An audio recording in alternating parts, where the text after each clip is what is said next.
Deməli, ilk bu günləri biz coğrafiyadan geniş sual-cavabımız olacaq və mövzumuz kartografiya və davamı olaraq bütün coğrafiyadan suallar gələcək.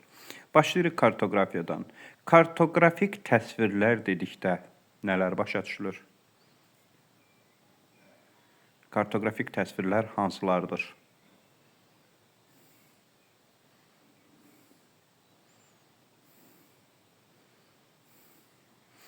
Sual verib çox üstündə qalmayacağım. Tez-tez sual verəcəm ki, geniş şəkildə sual-cavabımızı edə bilək.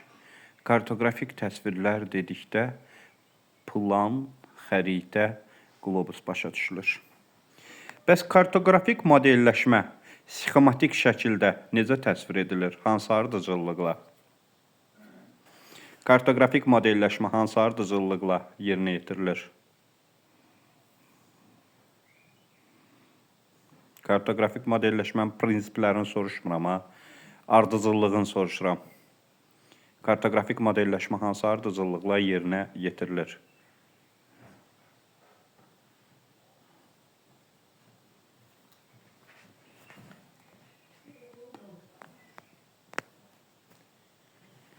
Hansı ardıcıllıqla yerinə yetirilir?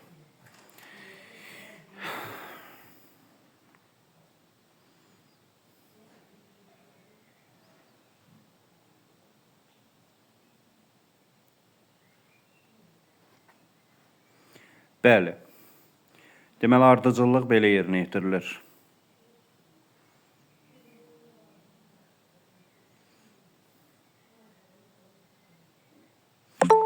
İnformasiyalar toplanılır, təhlil olunur və təhlil olunmuş informasiyalar əsasında xəritələr hazırlanır.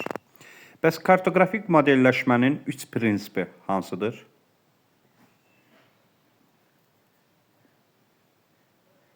Kartografik modelləşmənin 3 prinsipi hansıdır?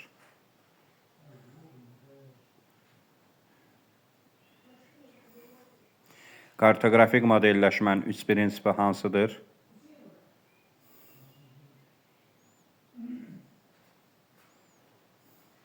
Deqrəmməli riyazi əsas, kartografik generalizasiya, kartografik işarələr. Tamamilə doğrudur. Riyazi əsas, kartografik generalizasiya, kartografik işarələr. Generalizasiya ilə xəritənin miqyası necə əlaqəlidir? Düzmü tənasibdirmi, tərsmi tənasibdirmi?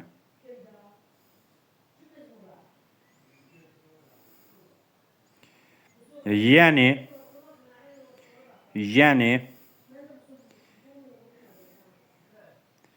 tərs mütənasibdir. Tərs. Miqyas böyüdükcə generalizasiya azalır. Miqyas kiçildikcə generalizasiya çoxalır. Kürə səthdən müstəvi səthə keçərkən nələr yaranır?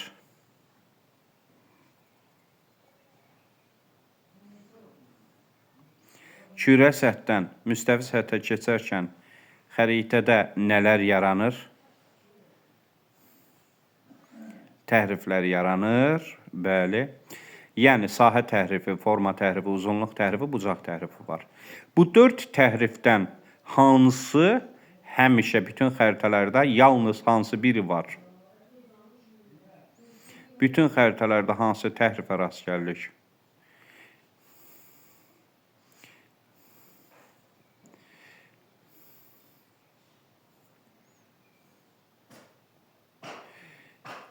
Tamamilə doğrudur. Forma və uzunluq təhrifi bütün xəritələrdə var. Bəs təhrif xüsusiyyətinə görə proyeksiyalar hansı qruplara ayrılır? Bəli. Təhrif xüsusiyyətinə görə proyeksiyalar hansı qruplara ayrılır? Təhrif xüsusiyyətinə görə proyeksiyalar hansı qruplara ayrılır?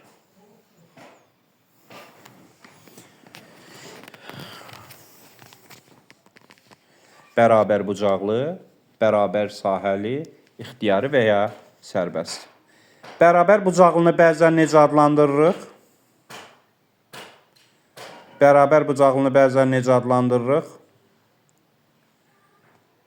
Konform. Bərabər bucaqlı proyeksiyaya kimin proyeksiyasını stat çəkmək olar?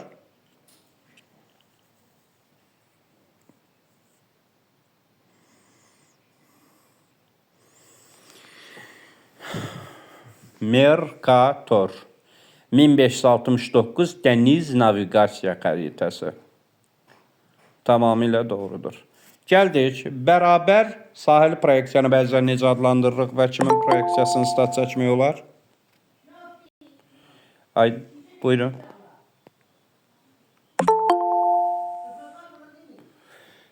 Kimin proyeksiyasını stat çəkmək olar? Ekvivalent Qal və Petersin proyeksiyasını stat çəkmək olar. Tamamilə doğrudur.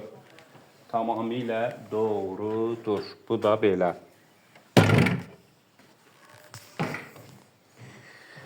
Qal və Petersin proyeksiyasını stat çəkmək olar. Yaxşı. Ekvatordan qütblərə doğru təhrifin miqdarı necə dəyişir?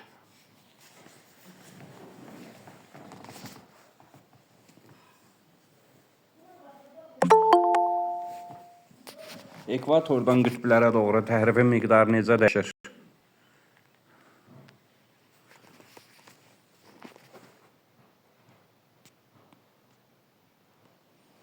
Təhrifin miqdarı artır.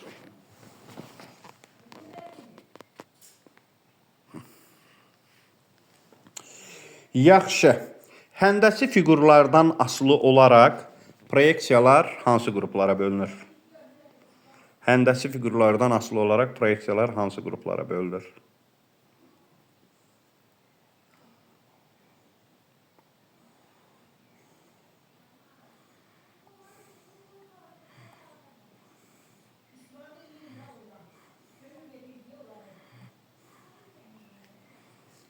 Nasbər xanım deyir, hansı proyeksiyada? Ümumilikdə sual verilsə ki, ekvatordan qütblərə doğru, siz deməlisiniz ki, dilimlər arasındakı boşluq artır axı.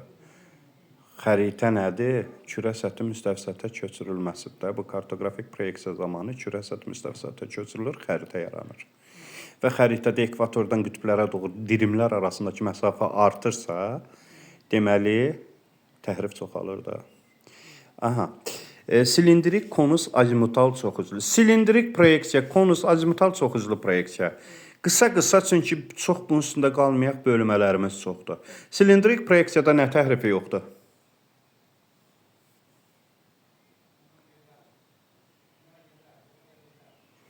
Silindrik proyeksiyada nə təhrifi yoxdur? Nə təhrifi yoxdur? Bucaq təhrifi. Çünki meridianlarla paralellər bir-biri ilə diz bucaq altında kəsişdiyinə görə bucaq təhrifi olmayacaq. Konus proyeksiyasında meridianlar necə çəkilir, paralellər necə çəkilir? Konus proyeksiyasında meridianlar və paralellər necə çəkilir?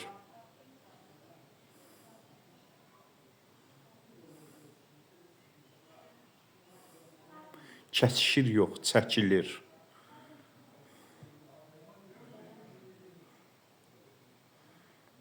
Konus proyeksiyasında.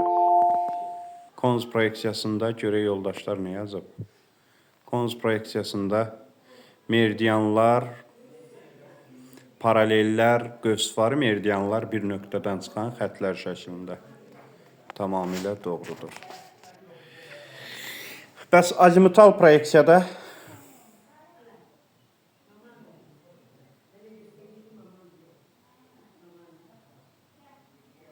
meridian və paralellər necə çəkilir? Gülnara müəllimə, sual budur.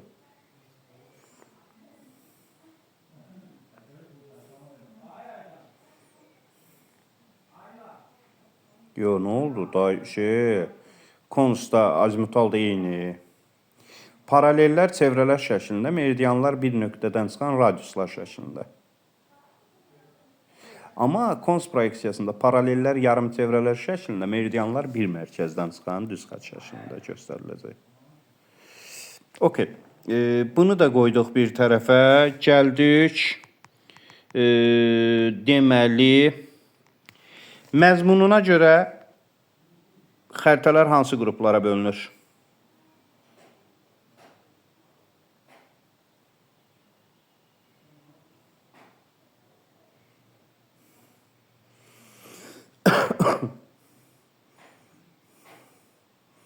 Məzmununa görə xəritələr hansı qruplara bölünür?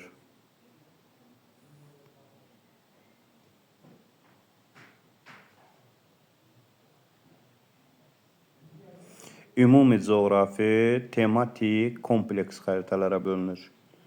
Ümumi coğrafi, tematik, kompleks xəritələr. Əhali sıxlığı, torpaq, bitki örtüyü hansı qrupa aiddir?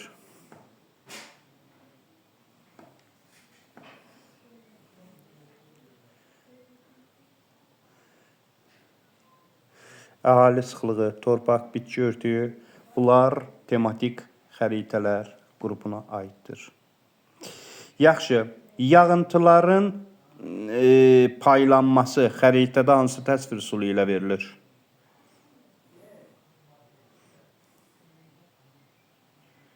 Yağıntıların paylanması xəritədə hansı üsulla verilir?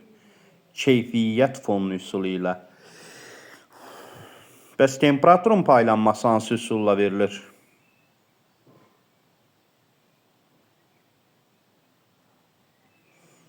İzo xətlər üsulu ilə. Bəs okean cərəyanlarının istiqaməti, çayların istiqaməti hansı üsulla verilir?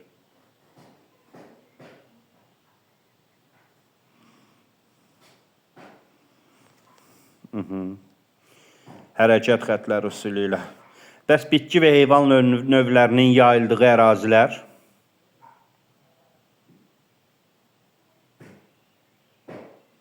Areal üsulu ilə. Bəs sənaye sahələrinin, tutaq ki, yeyinti, yüngül, maşın qayırma, qida sənayesi, nə bilim də, energetika falan hansı təsvir üsulu ilə verilir?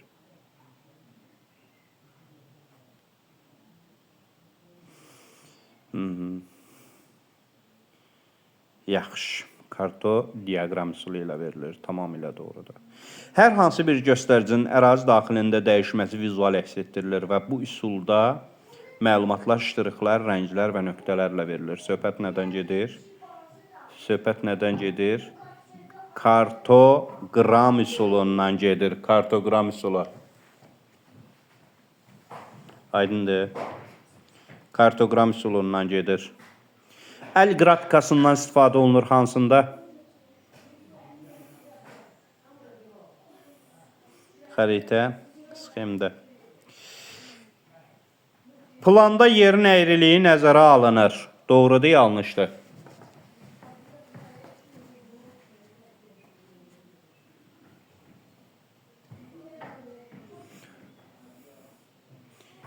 Doğrudur, yanlışdır. Yanlışdır. Yanılmaq feri, yanlış. Yerin əyriliyi nəzərə alınır, yoxsa alınmır? Planda yerin əyriliyi nəzərə alınmır. Yaxşı, planda nəyə əsasən coğrafi koordinatları təyin etmək olur?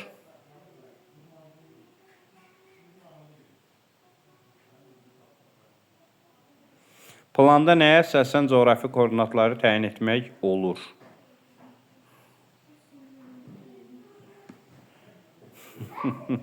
Planda cəhətləri təyin etmək olmur. Çünki planda meridian və paralellər, coğrafi koordinatlar olmur. Planda nəyə əsasən cəhətləri təyin etmək olur?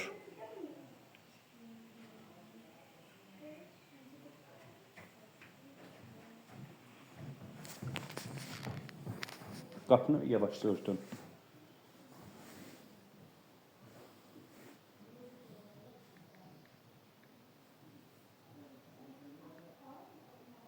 Planda nəyə əsasən cəhətləri təyin etmək olur?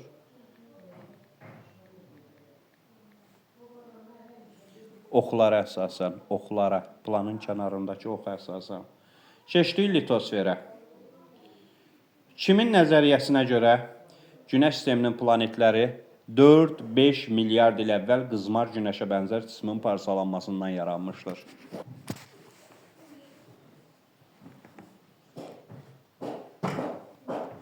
Kant, Laplace nəzəriyyəsinə görə. Hansı nəzəriyyəyə görə bəs? Kant, Laplace. Çatdıra bilmirsinizsə yazılanlara plus qoya bilərsiniz ki, yəni razı yox da. Bir dənə plus qoymaq yetərlidir ki, mən bilim. Kant, Laplace nəzəriyyəsinə görə. Hansı nəzəriyyəyə görə yer tam ərimə mərhələsi keçməmişdir? Yer tam ərimə mərhələsi keçməmişdir. Şmidit və Fesenkov nəzəriyyəsinə görə soyuq disk şəkilli kosmik buluddan yarandığı iddia edilirdi. Kainat sonsuz sıxlığa və temperatura malik olan bir nöqtə şəklində mövcud olmuşdu ki, bu nə adlandırılırdı?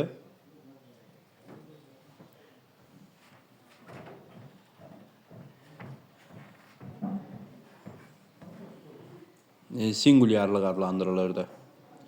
Kainatın yarandığı andan indiki ana qədər baş vermiş hadisələrin xronoloji ardıcıllığında qaranlıq dövrdən sonra nə gəlir? Qaranlıq dövrdən sonra nə gəlir? Bir balaca kənar deyəm, üzürlü səs-küy ola bilər də. Qaranlıq dövrdən sonra nə gəlir? Sonra ilkin ulduzlar gəlir. İlkin ulduzlar. Deməli belədir. Böyük partlayış, kosmik relik, şüalanma, qaranlıq dövr, ilkin ulduzlar, ilkin yeni qara dəliklər, protogalaktikaların qovuşması, müasir galaktikalar. Yerin planetar inkişaf mərhələsində bazaltdan ibarət ilkin yer qabığı yaranmışdı, düzdür. Ondan əvvəl hansı hadisə baş vermişdi?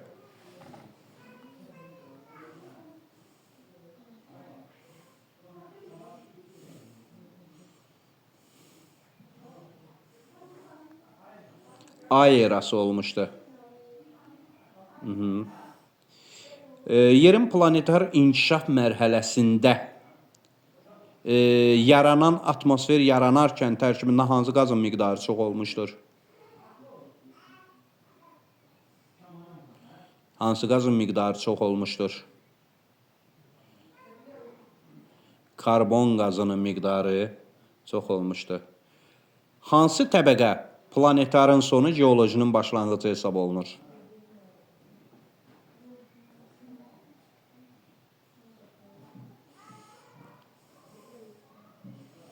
Söhbət pantalastan və hidrosferdən gedir. Su təbəqəsi, bəli. Yaxşı, mənə deyin görək, süxurların yatım ardıcıllığına görə onların hansı yaşı təyin olunur? Muslera? Nə mu? Muslera. Süxurların yatım ardıcıllığına görə onların hansı yaşı təyin olunur? Söhbət süxurların nisbi yaşından gedir. Nisbi yaşından. Yaxşı. Yerin daxili quruluşunu coğrafiyanın hansı sahəsi öyrənir?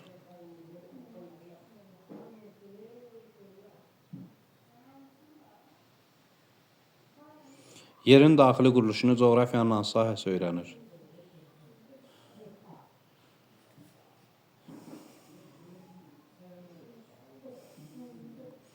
Yerin daxili quruluşunu yerin daxili quruluşunu geoloji elmi öyrənir, amma geoloji elmi coğrafiya elmlər sisteminə daxil deyil. Coğrafiyanın sahəsi deyil. Yadınızda saxlayın. Yaxşı. Belə bir sual.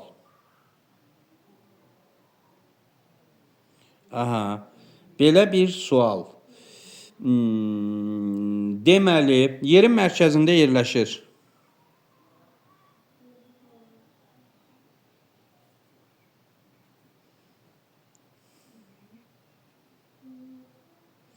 Yerin mərkəzində yerləşir nüvə. Nüvəni əhatə edir mantia. Mantiyanı əhatə edir yer qabığı. Bunları bildik. Qranitlə bazalt qat arasında yerləşən təbəqə. Sərhəd. Qranitlə bazalt qat arasında olan sərhəd necə adlanır? Konrad sərhəd adlanır. Tamamilə doğrudur. Alt mantiya ilə üst mantiya arasında yerləşir astonosfer. Bəs astonosfer ilə üst mantiya arasında nə yerləşir? Hansı sərhədə yerləşir? Astonosferlə üst mantia arasında hansı zona yerləşir? Benyov sərhəddi yerləşir. Yer qabığı ilə üst mantia arasında nə yerləşir? Moxa sərhəddi yerləşir. Yer qabığı ilə üst mantia birlikdə necə adlanır?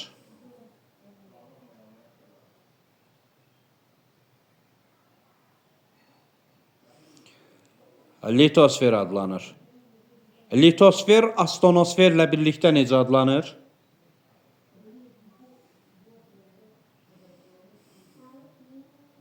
Tektonosfer adlanır. Yaxşı, yer kürəsində ən böyük zaman vahidi eonlardır.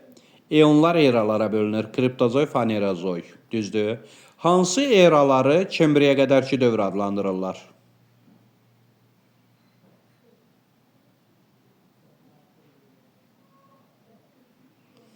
Hansı eraları Kembriyə qədərki dövr adlandırırlar?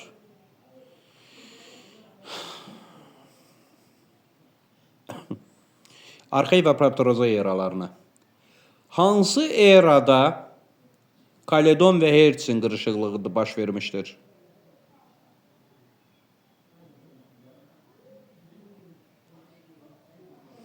Hansı erada Kaledon Hertzin qırışıqlığı baş vermişdir? Paleozoy erasında. Bəs hansı erada müasir materiklər və müasir okeanlar yaranmışdır? Müasir materiklər və müasir okeanlar yaranmışdır.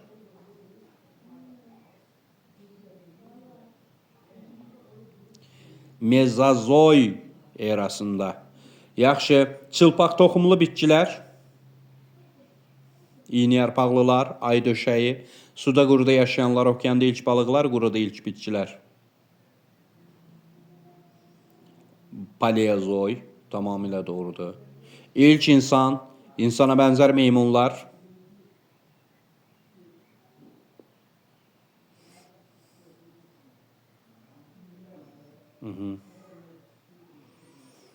Qaynozoydadır.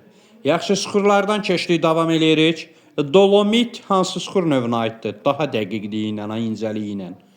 Dolomit hansı süxur növünə aiddir? Çökmə yazmayın da, yəni çökmənin hansı növünə aiddir? Dolomit. Dolomit. Söhbət qeyri-üzvi kimyəvidən gedir. Bəs fosforit?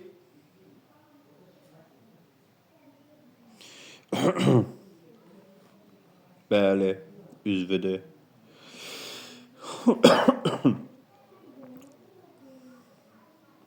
Hansı effuziv süxurdur ki, su keçirtmə qabiliyyəti zəifdir, yox dərəcəsindədir?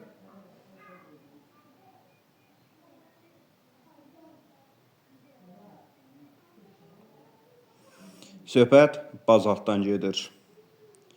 Metamorfikləşmə zamanı qum daşı nəyə çevrilir? Metamorfikləşmə zamanı qum daşı nəyə çevrilir? Kvarsitə. Əhəng daşı nəyə çevrilir? Əhəng daşı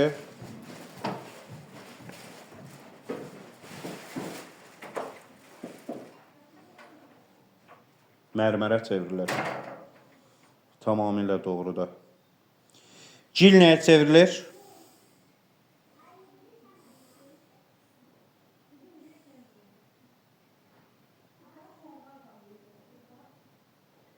Gilli şistə çevrilir. Geosinklinalda yerləşən akkumulyativ düzənliklər hansılardır?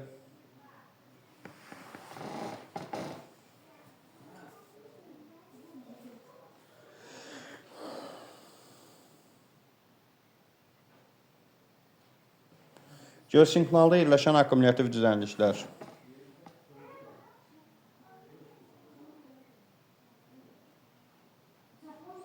Jalə müəllim, akkumulyativ düzənliyi deyirəm, diqqətli olun. Geosinklinalda yerləşən akkumulyativ düzənliklər Kür-Araz ovalığıdır, Padan ovalığıdır, Kolxida ovalığıdır, Azərbaycanda Samurdəvəç ovalığıdır. Visalə müəllimə, hə, Anadolu yayladır, okey. Kolxidov balığı hansı ölkədə yerləşir?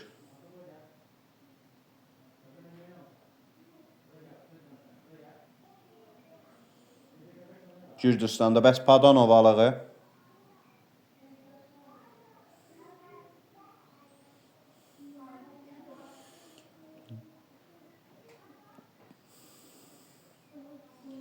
İtaliyada yerləşir. Tamamilə doğrudur. Yaxşı, mənə deyin görək. Geosinkronun inkişafının neçənci mərhələsi bütün cavan dağları əhatə edir?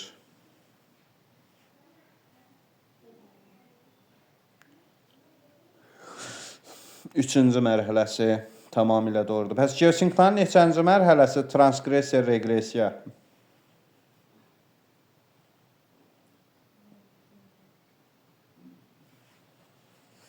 2-ci mərhələsi qalxmalar, enmələr, ona görə antiklinal, sinklinallar və transqressiya, reqressiyalar. Geosinkron inkişafının son mərhələsində nəyə çevrilir?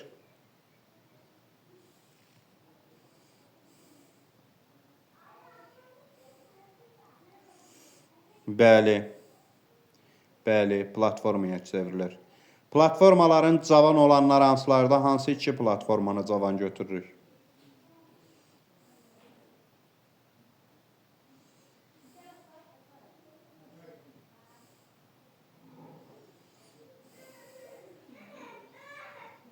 Turan və Qərbi Sibir platformalarına. Tamamilə doğrudur. Platformanın aşağı mərtəbəsi var, maqmatik süxurlardan təşkil olunan mərtəbə. Onu bəzən necə qat adlandırırıq?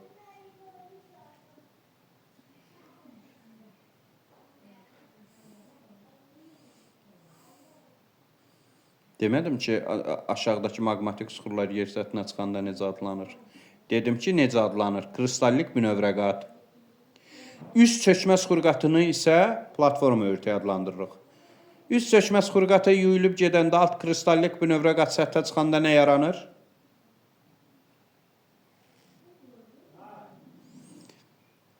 Qalxanlar və ya sipərlər adlanır. Yaxşı, onda mənə deyin görək.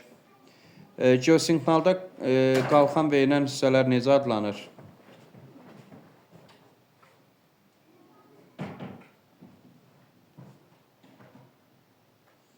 Müvafiq olaraq deyirəm Gülnara müəllimə. Qalxanlar və enənlər necə adlanır?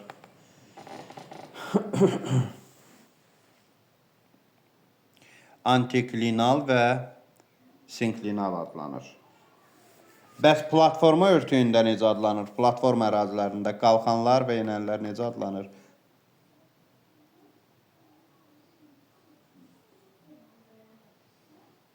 Antekliz və sinekliz. Platformalarda qırılmalar boyu qalxmalar və enmələr necə adlanır?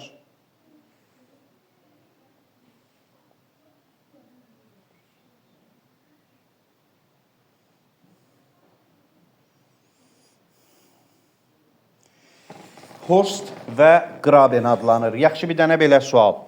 Afrikanın sahəsinə görə ən böyük gölü Grabendə yerləşir, yoxsa Horstda?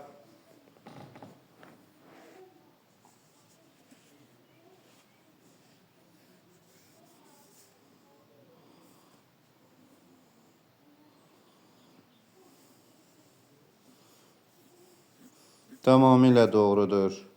Grabendə yerləşən göllər dərin olur, ensiz olur, uzunsov olur. Afrikanın sahəsinə görə ən böyük gölü nədir? Viktoriya gölüdür. Dayazdır, enlidir. O tektonik əyilmə zonasında yerləşir. Diqqətli olun. Əziz həmkarlar, diqqətli olun. Tavaların bir-biri ilə toqquşma sərhəddi necə adlanır?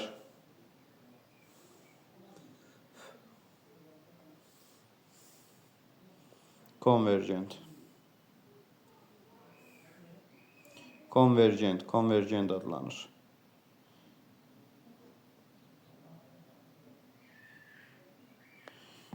Tavaların bir-biri ilə toqquşma sərhəddi konvergent adlanır. Yaxşı.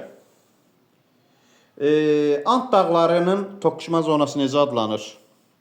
Ant dağlarının yaranma zonası. Bəs mən toqquşma ümumi konvergent gedir. Kolluziya subduksiya onun içərisində gedir. Bax görürsüz. Subduksiya zonası. Ant dağları hansı litosfer havaların subduksiya zonasında yaranıbdır?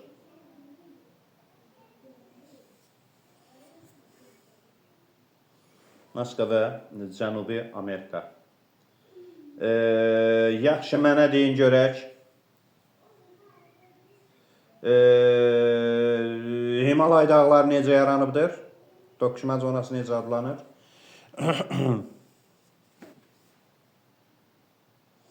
Himalay dağlarının toqquşma zonası Hind-Avstraliya, Avrasiya tavasının kolluziya zonasına uyğun gəlir.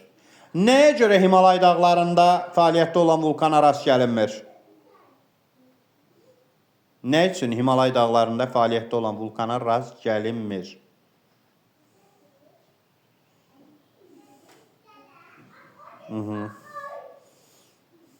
Oyun kiməsə mən dəstə dedim.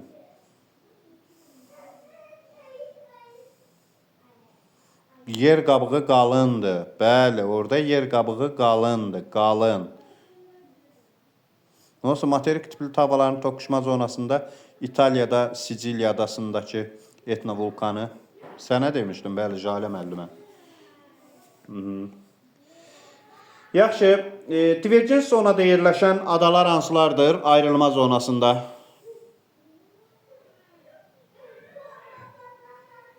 Qranit qatın olduğu ərazilərdə vulkanlar var axı. Yer qabığı qalındır, odur cavab.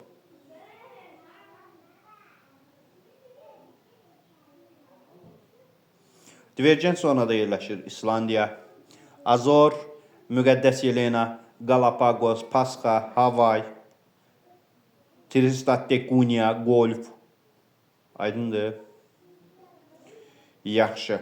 Onda mənə deyin görək, Galapagos adası hansı iki litosfer havasının divergentində yaranıb? Galapagos adası hansı iki litosfer havasının divergentidir?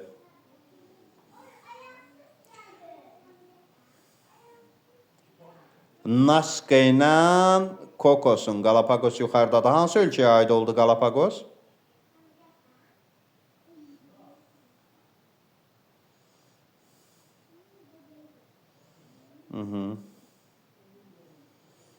Ekvadora aiddir. Tamamilə doğrudur. Yaxşı, mənə deyin görək, Qusar maili düzənliyində hansı iqlim tipi?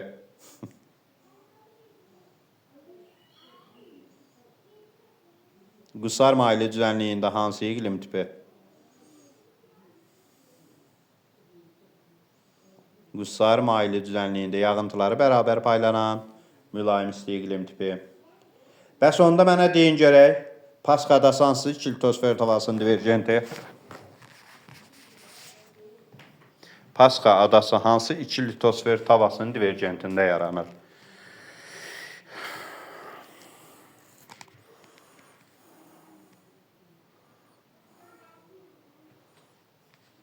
Hansı iki Sakit Okeandan Nazcadır.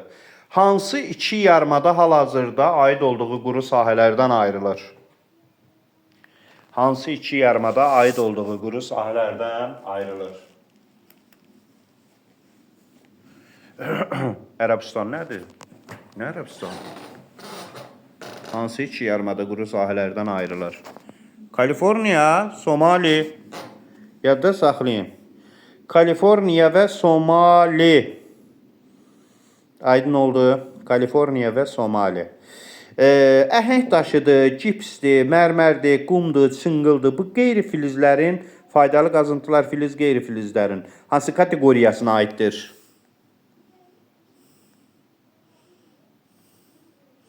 Qeyri-filizlərin hansı kateqoriyasına aiddir?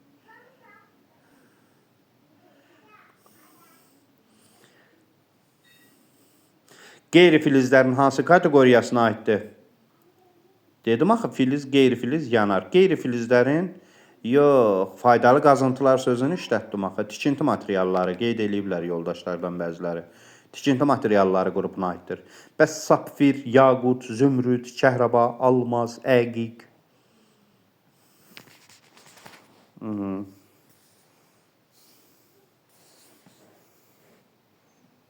Bəli. Bunlar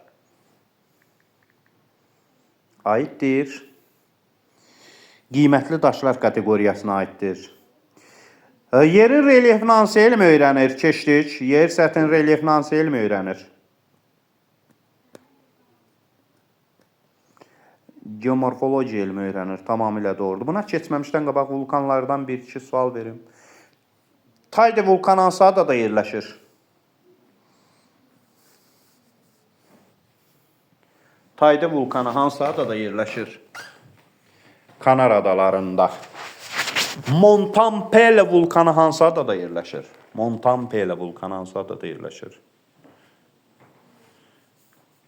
Martiniki adasında.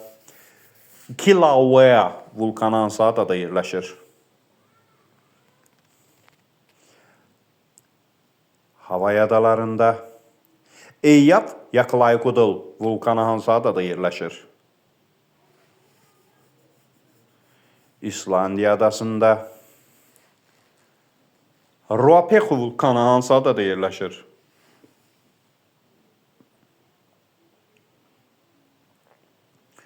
Bəli. Amma mən sizə deyim, Yeni Zelandiya cümləsi düzgün deyil ha.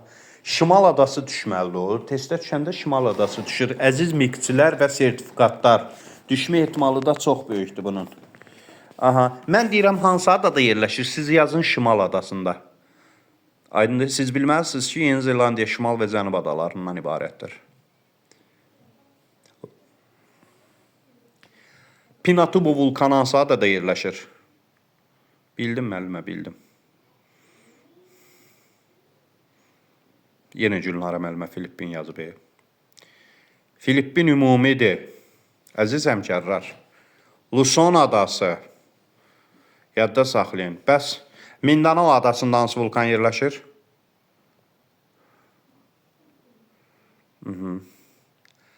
Apo vulkanı yerləşir. Apo vulkanı yerləşir. Yaxşı. Höns adasında hansı vulkan yerləşir? Qəşəng. Fuji, Fujiyama, yəni bilin ki, eynidir. Küs adasında hansı vulkan yerləşir?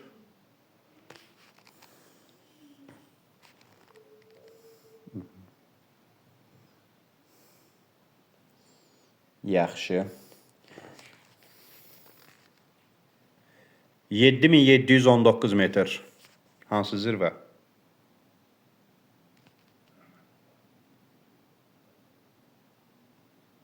7719 idi, 29.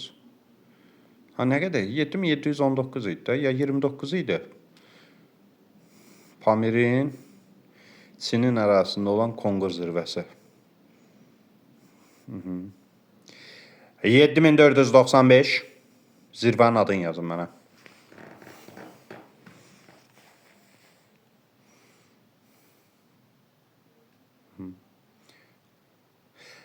İsmail Somonipki. 2469.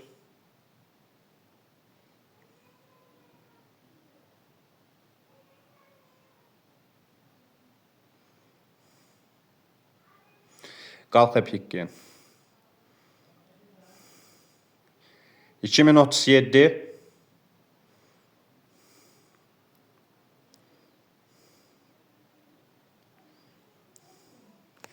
Egemin 37. Appalaç Mitchell. 4165.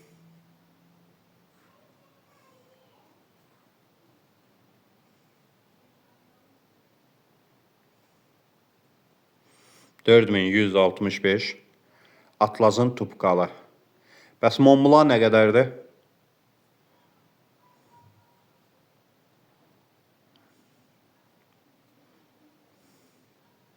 4807. Tamamilə doğrudur. Bəs Karpatın Gerlaxovskaya şisti nə qədərdir?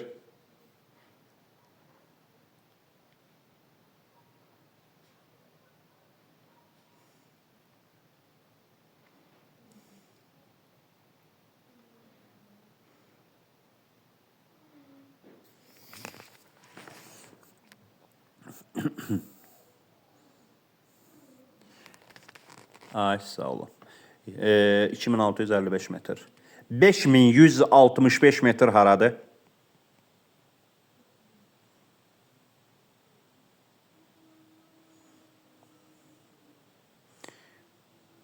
Elbrus yox. 5165 Türkiyə ərazisində Ağrı dağıdır.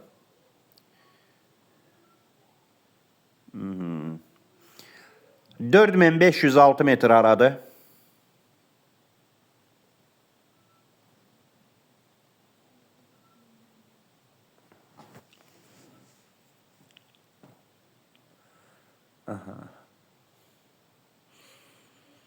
Skotalin da Beluxa. Skotalin dağları Asiyanın hansı regionuna aiddir?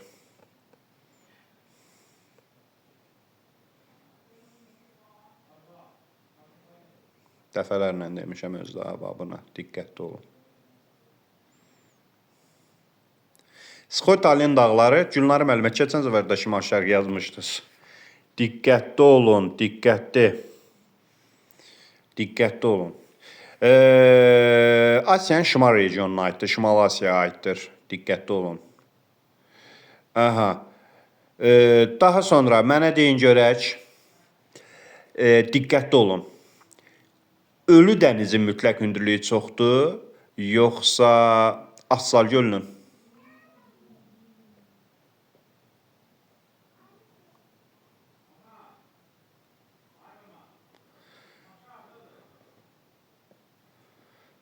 Assal gölü mənfi olduğu rəqəm nə qədər, ədəd nə qədər kiçikdirsə, onun mütləq hündürlüyü daha çoxdur.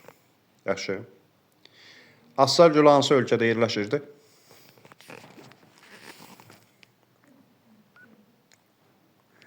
Cibuti tamamilə doğrudur. Cibutidə yerləşir. Yaxşı. Cibutidə yerləşir. Tamamilə doğrudur. Okean dibinin relyefindən bəzi suallarım olacaq. Hansı ərazini bəzən materik dayazlıq adlandırırlar?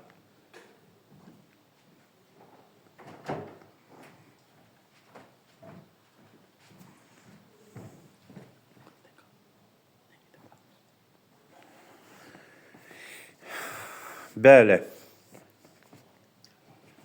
Aha, materik dayazlığı bəzən şelf adlandırırlar. 200 metrə qədər olan ərazidir. Burada qranit qatı var, yoxsa yoxdur? Yoxdur. Bəli, var. Var. Qranit qat var. Yaxşı. Şimal Buzlu Okeanın dənizlərində dayazlıqlar, yəni şelf zonaları çoxdur, daha çoxdur. Okean dibinin relyefindən hansı hissədir ki, okean dibinin əsas hissəsini tutur, səthi nisbətən hamardır, qranit qat yoxdur.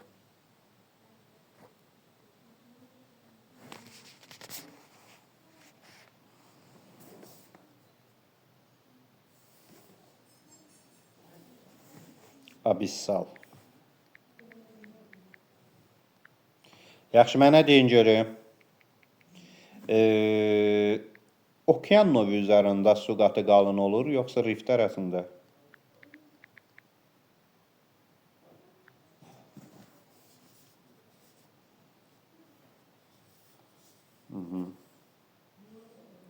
Okean növü üzərində su qatı qalın olur, yoxsa rift arasında? Əlbəttə, növ daha dərindir. Orada qalın daha çox olacaq. Su qatının qalınlığı. Fanta qabına suyu töksək qalın olar, yoxsa bir boş qaba? Əlbəttə, Fanta qabına nəyə görə? Dərindir, dərinliyi çoxdur. Atmosferin hansı təbəqəsini bəzən kosmosa çıxış adlandırırlar?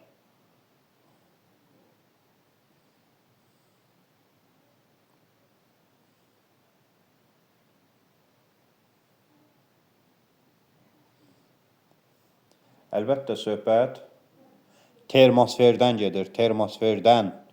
Termosfer, egzosfer yox. Termosfer, kosmosa çıxış.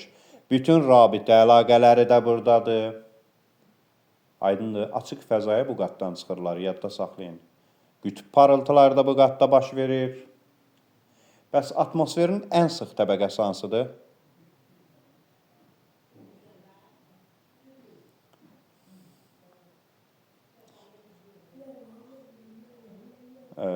Ən sıx təbəqəsi hansıdır? Söhbət troposferdən gedir. Əgər atmosfer dayansaydı, yer fırlansaydı, yer səthinə nə baş verərdi? Atmosfer yerlə birgə fırlanmasaydı, nələr yaranardı? Kütləvi sürtünmədən kütləvi yanğınlar baş verərdi. Aydındır. Yaxşı. Ozon qatı atmosferin hansı təbəqəsində yerləşir? Ozon qatı atmosferin hansı təbəqəsində yerləşir? Stratosfer təbəqəsində. Coğrafi təbəqənin yuxarı sərhəddidə məhz ozon qatına qədər davam edir.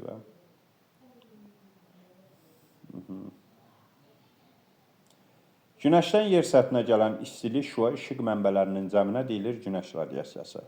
Və günəş radiasiyası yer səthinə iki formada gəlir. Düz və səpələnən. İndi qulaq asın. Hansı radiasiyada buludun çox olması mühüm əhəmiyyət kəsb edir? Səpələnən, yaz bir çoxu. Səpələnən radiasiyada. Hansı radiasiyanın hakim olduğu ərazilərdə kimyəvi aşınma daha intensiv olacaq?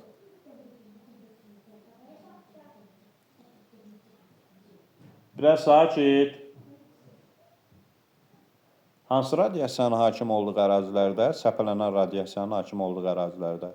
Hansı radiasiyanın hakim olduğu ərazilərdə digəri ilə müqayisədə havanın su buxarı saxlama qabiliyyəti daha çox olacaq?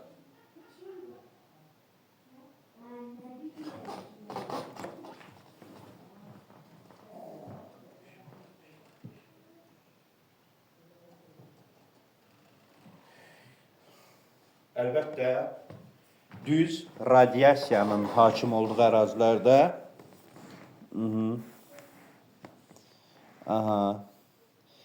yaxşı. Hansı radiasiyanın hakim olduğu ərazilərdə havanın nisbi rütubət göstəricisi daha yüksək olacaq?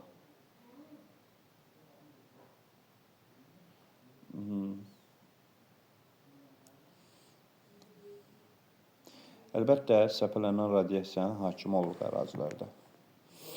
Yaxşı, həmkarlar, mənə deyin görək, düz və səpələnən radiasiyanın cəmi ümumi radiasiya adlanır. Ümumi radiasiya yer səthinə gələndə əks olunur, bir də udulur da, düzdür. Hansı səthdə əks olunma albedo daha çoxdur?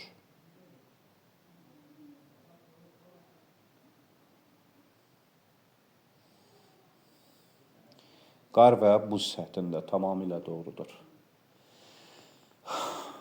Yaxşı.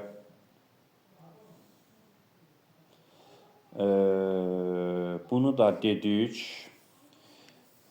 Hansı küləklərdir ki, tropikdən ekvatora doğru əsirlər?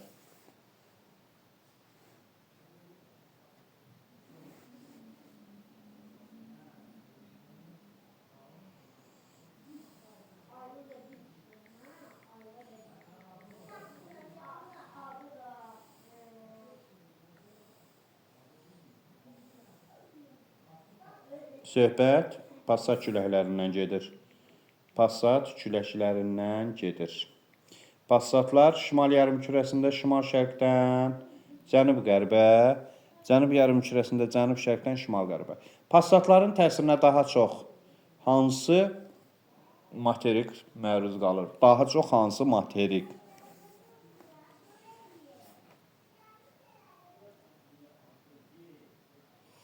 Passatların təsirinə daha çox hansı materik məruz qalır? Afrika.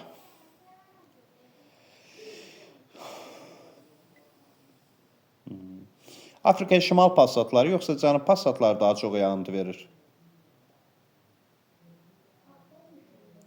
Afrika materikinə şimal yoxsa cənub passatları daha çox yağıntı verir?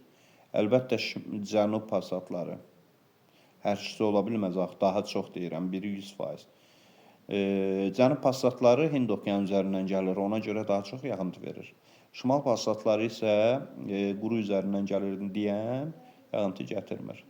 Ümumiyyətlə, materiklərin şərq ətəklərinə, ekvator boyu ərazilərdə daha çox passatlar yoxsa qərb küləkləri yağıntı verəcək?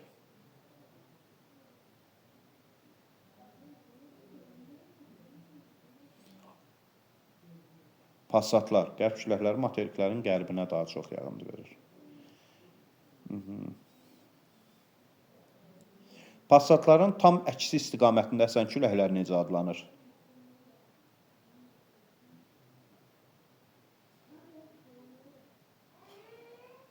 Söhbət qərb küləklərindən gedir. Söhbət qərb küləklərindən gedir, tamamilə doğrudur. Qütblərdən də əsənlər qütb küləkləridir. Bunları qoyduq bir tərəfə. Mussonların təsirinə daha çox Asiyanın hansı 3 regionu məruz qalır?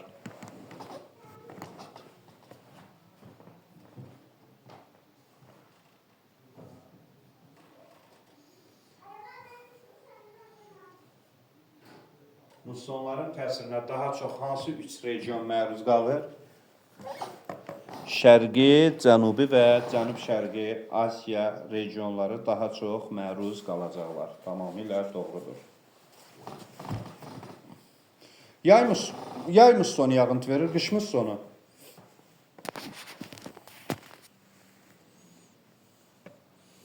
Yay mussonu. Uşaq sualları vermək istəmirəm, sadə oldu bu suallar. Gəldik siklon və antisiklonlarda. Siklonun mərkəzində alçaq təzyiq olur, yoxsa yüksək təzyiq? Nətər? Siklonun mərkəzində alçaq olur, yüksək olur. Təzyiq sahəsi. Əlbəttə alçaq olur. Siklonlar şimal yarımkürəsində saat əqrəbi istiqamətində, yoxsa saat əqrəbinin əksi istiqamətində?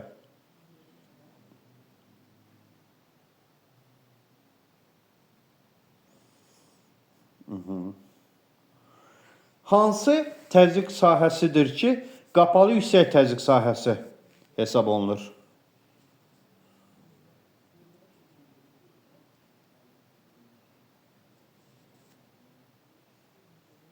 Tamamilə doğrudur, antisiklonlar.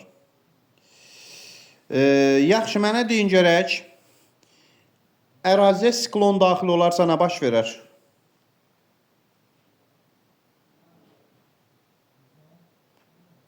Yahi nədir? Yağıntı.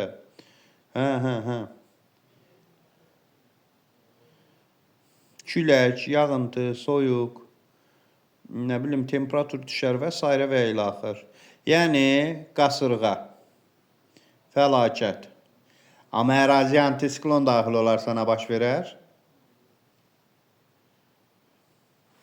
Havanın tutqun vəziyyəti müşahidə olunar ki, buna fəlakət yox, şəlakət deyəcək.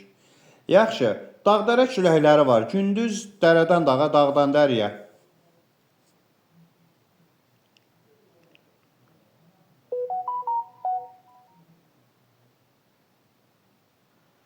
Gündüz dərədən dağa, yoxsa dağdan dəriyə? Gündüz ya düzdə saxlayın. Dərədən dağa, yəni aşağıdan yuxarıya, gecə isə yuxarıdan aşağıya doğru əsirlər. Dağlıq ərazilərdə ilin soyuq dövründə əsən, isti, quru küləklər necə adlanır?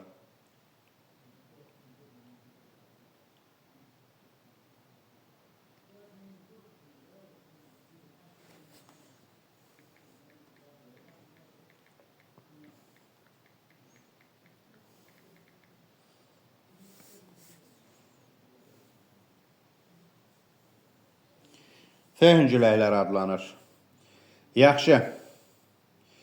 Azərbaycanda Talış dağlarında Lənkəran ovalığından Talışa doğru qalxanda hansı əsas iqlim tiplərinə rast gələcək?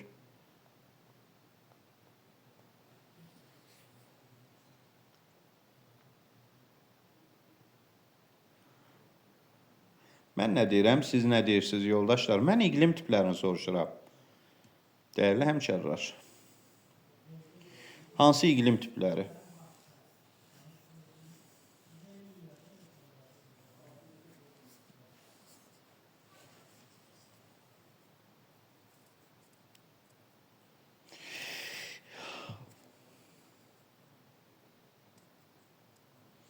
Sağ olun. Yaya qüraq keçən mülayim isti iqlim, yağıntıları bərabər paylanan mülayim isti iqlim, təkrar yaya qüraq keçən mülayim isti iqlim, yuxarıda da qışı soyuq keçən yarım səhra quru çöl iqlimi. Yayı quraq keçən soyuq iqlim, qışı quraq keçən soyuq iqlim. Yaxşı, mənə Naxçıvanın Araz çayından nədir? Qapıcığa qədər hansı iqlim tipləri var, onu yazın.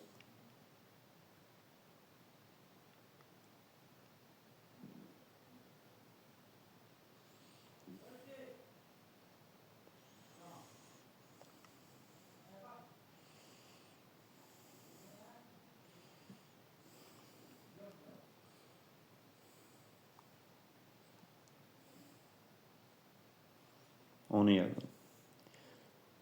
Qışı quraq keçən yarım səhra yox. Qışı soyuq keçən yarım səhra quru çöl iqlimi. Yay quraq keçən soyuq iqlim, dağ tundra iqlimi. Aferin yoldaşlar. Bəs, Böyük Qafqazın şimal-şərqində Həttəkdən zirvəyə doğru hansı iqlim tipləri yayılıb, onu yazın.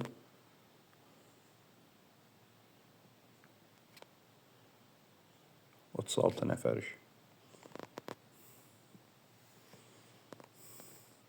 Şimal-şərqində Həttəkdən zirvəyə doğru hansı iqlim tipləri var, onu yazın.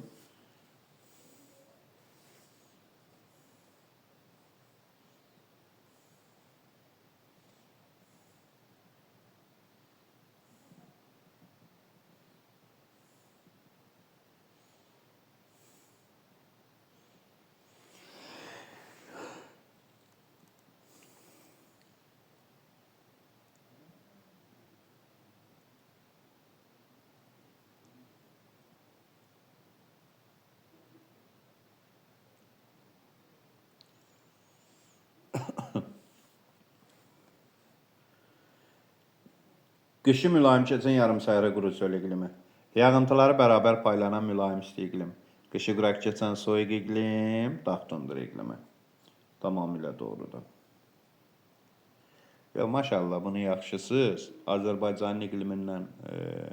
Azərbaycanda mənə deyin görək, ən çox günəş saatlarının illik miqdarı müşahidə olunur hansı ərazidə?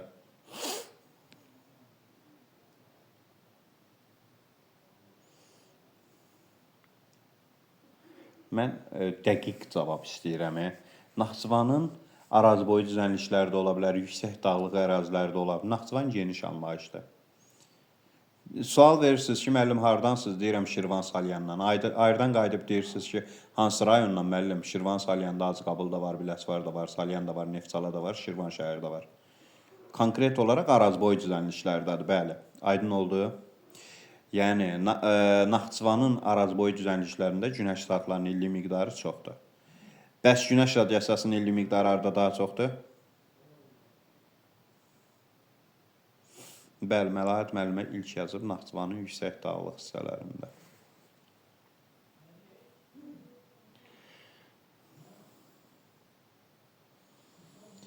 Yaxşı, tamam. Gəldik Türk dünyasına. Oradan qayıdıram bura.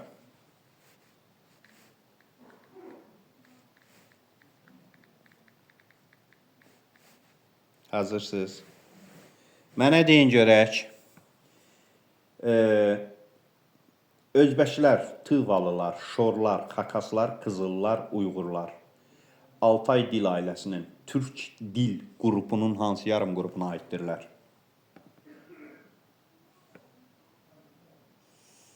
Uyğur dil qrupuna aiddirlər.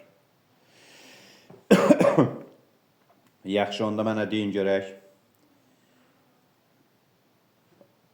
Ural, Volqaboyu regionunda yerləşən muxtar respublikalar.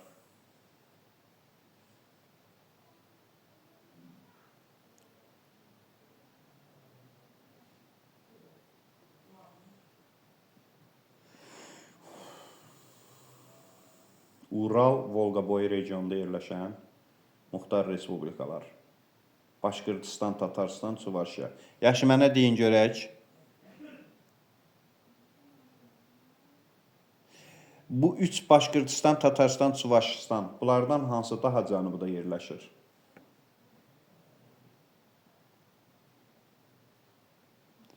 Tamamilə doğrudur.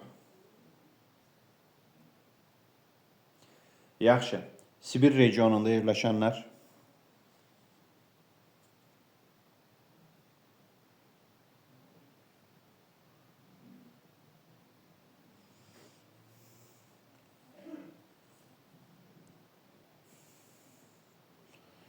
Sibir regionunda yerləşənlər?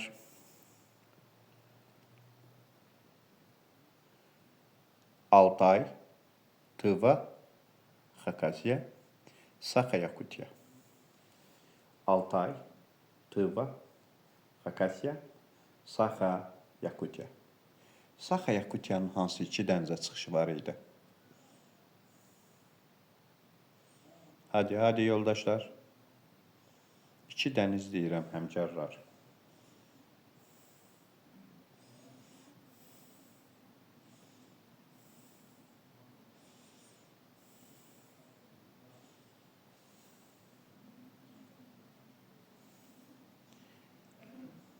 Laptevlər və Şərqi Sibir dənizlərinə çıxışı var. Laptevlər və Saxanın ümumiyyətlə yadda saxlayın ki, Saç okeana çıxışı yoxdur.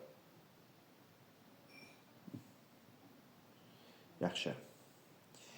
Özbəkistanda yerləşən hansı muxtar respublika var idi?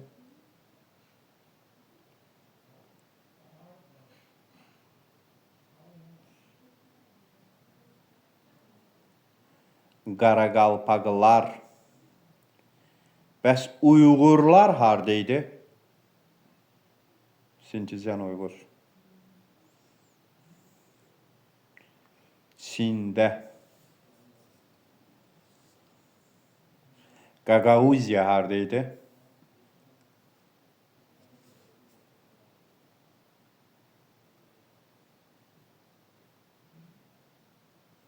Yaxşı. Moldovada.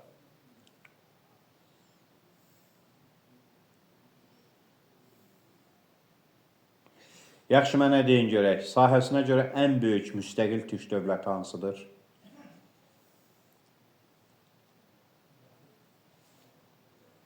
Qazaxıstan. Bəs əhalisinə görə? Türkiyə. Bəs urbanizasiya səviyyəsinə görə?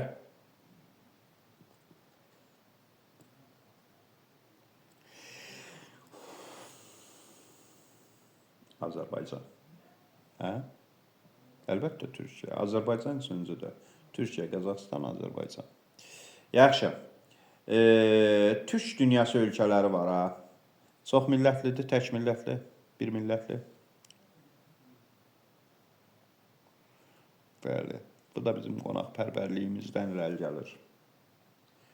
Turfan çökəkliyi hansı qurumun ərazisindədir, Muxtar Respublikanın ərazisindədir?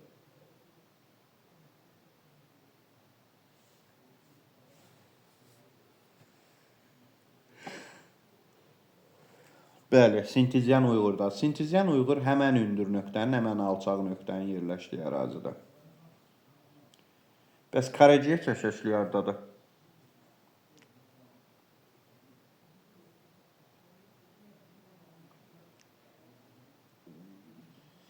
Yaxşı. Türk dünyası ölkələrindən hansı çay üzərində Atatürk və Şeban su anbarları fəaliyyət göstərir? Qazaxıstandadır, bəli. Hansı çay üzərində Atatürk Keban su anbarları fəaliyyət göstərir? Fərat çay üzərində. Bəs Samara, Çeboksari hansı çay üzərindədir?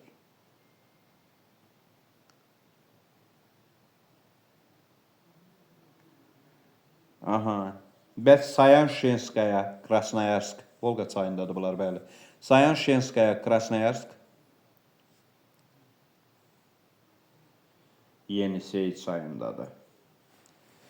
Yaxşı. Mənə bir dənə deyin görək. İşinbay neft yatağı hansı Türk ərazisində, Türk qurum ərazisindədir?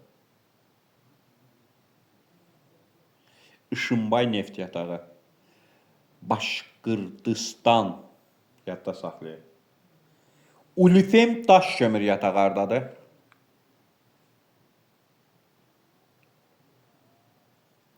Ulifem daş kömür yatağı. Yadınızda saxlayın. Ulifem daş kömür yatağı Tıvadadır.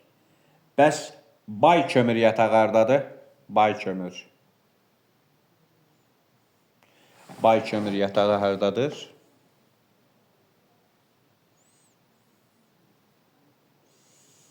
Bay kömür yatağı Sintizyan Uyğurdadır.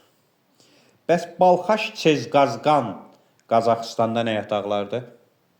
Balxaş və Çezqazqan Qazaxıstanda nə yataqlardır?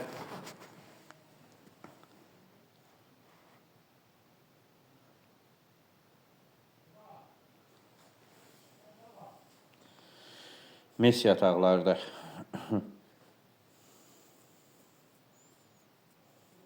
Yadda saxlayın. Balxaşla Çezqazqan hansı ölkənin ərazisində oldular?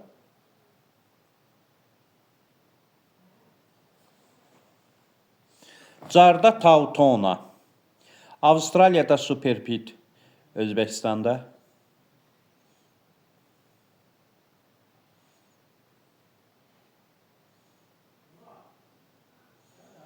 Muruntau. Almaz axtarmaq üçün hansı əraziyə getməliyik? Qurumun ərazisinə.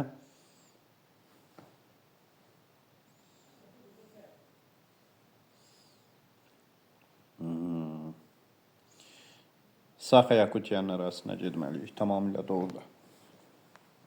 Təyyarə istehsalına görə fərqlənir.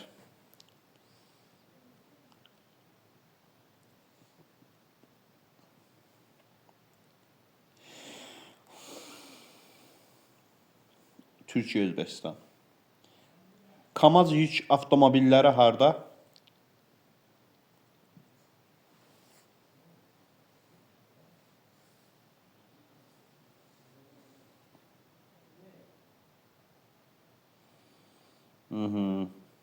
Tataristanda.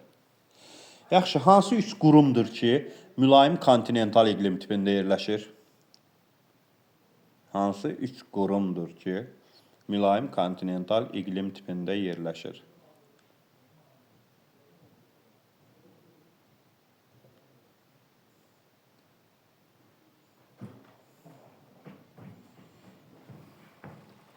Başqırdistandır, Tataristandır, Çuvaşiyadır. Mülayim kontinental deyirəm, kəskin kontinental demirəm ki.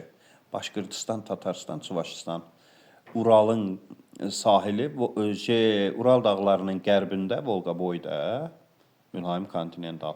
Desəm kəskin kontinental deyərsiniz ki, Altay, Tıva, Xakasya, hətta Saxa-Yakutiya mülayim subarktik, arktikdə yerləşir. Aydındır. Yaxşı, keçdik daxili sulara, bundan da yetərlidir. Dünyanın daxili sularından sual verirəm. Mənə deyin görək, Mississippi çayı hansı göldən başlayır? Mississippi çayı hansı göldən başlayır? Itasqa gölündən başlayır. Sabah da mütləq, biri gündə mütləq. Təkrar bütün coğrafiyanı yerli ihsan eləməliyik. Sabah plus məsələ dərsimizdə var. Aha, Itasqa gölündən başlayır. Yaxşı, Makkenzi çayı hardan başlayır?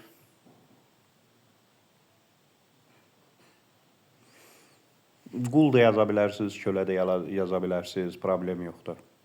Böyük Kölə gölündən başlayır. Tamamilə doğrudur. Niagara çayı hansı göldən başlayır?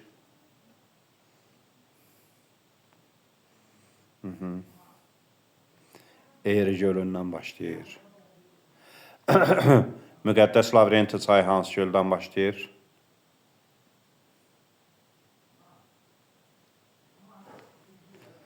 Ontario gölündən başlayır. Tamamilə doğrudur. Desə, Guadero çayı hansı göldən başlayır? Desaguadero çayı hansı göldən başlayır?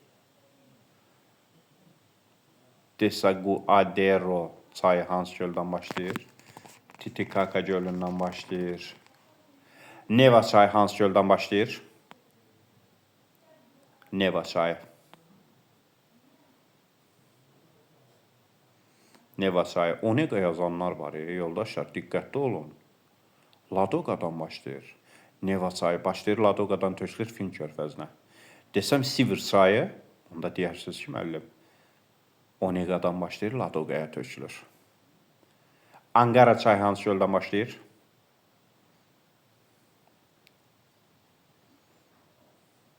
Tələskənlik, burada elədiniz tələskənliyi, orada da eləsiniz heçsinə. Tələsməyin. Axırda yazın, Həzi müəllim kimi düz yazın. Lamiyə müəllim kimi düz yazın, məsələn. Tələsəcəksinizsə, tez yazacaqsınızsa, yəni səhv olacaq. Aha, Angara çayı da Baykal gölündən başlayır, tamamilə doğrudur. Bəs Qurbağalı çayı haradan başlayır?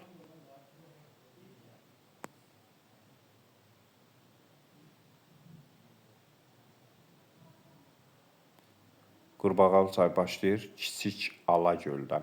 Ay yoldaşlar, Böyük Alagöl Kiçik Alagöldən aşağıdadır. Çay tərsinə axa bilər.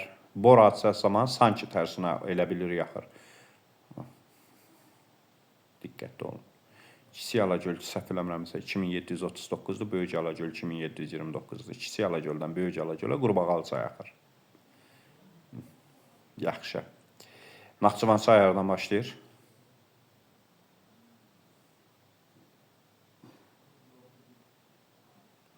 Batabatdan başlayır.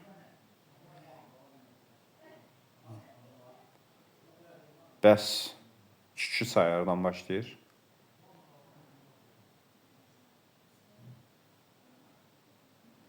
Qanlı göldən başlayır. Tamamilə doğrudur. Riga körfəzinə hansı çay tökülür?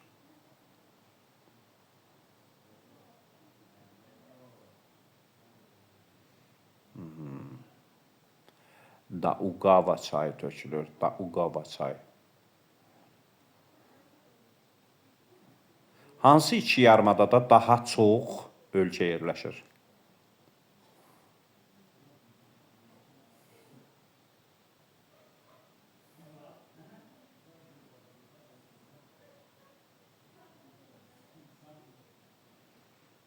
Üç yarımada olsun, fərqi yoxdur. Ərəbistandır, Hindçindir, Balkandır, bəli. Ərəbistandır, Hindçindir, Balkandır. Biskay körfəzinə tökülən çay.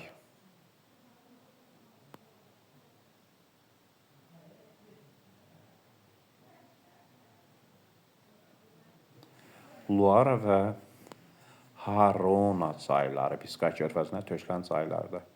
Şimal dənizinə tökülən çaylar.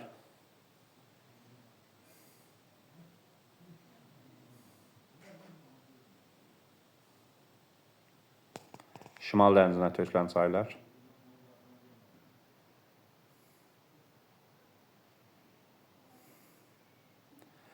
Reyndir, Elbadır, Temzadır. Sena çayı Fransanın ərazisindən axır, tökülür La Manche boğazına. Baltik dənizinə tökülən çaylar ümumilikdə hamısını, elə boğaz, 10 körfəziz var, onlara da tökülənləri deyə bilərsiniz.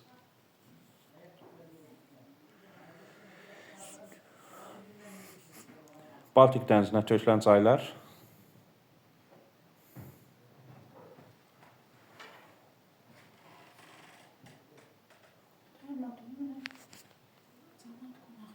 Odradır, Visladır.